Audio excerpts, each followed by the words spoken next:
কেন এসেছেন এবং কি বিষয়ে এসেছেন? না, আমার বেশ কিছুদিন আগে আমার ছেলের আহ, ব্যবসায়িক লেনদেনের কারণে একটা মামলা হয়েছিল 8টা চেকের 2,26,00,000 টাকা।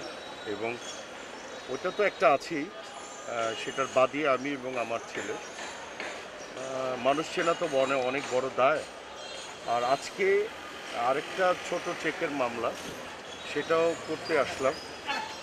আহ, আমার আইনের প্রতি শ্রদ্ধা আছে, সম্মানবোধ আছে, এবং আমি মনে করি আমি বাংলাদেশের নাগরিক। বাংলাদেশের আইনের প্রতি আমার অনেক শ্রদ্ধা।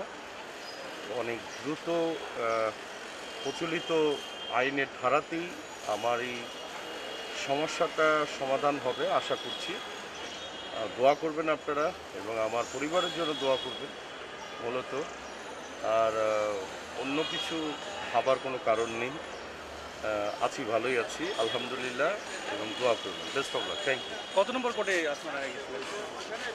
নাম্বারটা বলার দরকার নেই, আমরা সবাই করব, এত কিছু জানার দরকার নেই। সাথেই থাকেন। Thank you.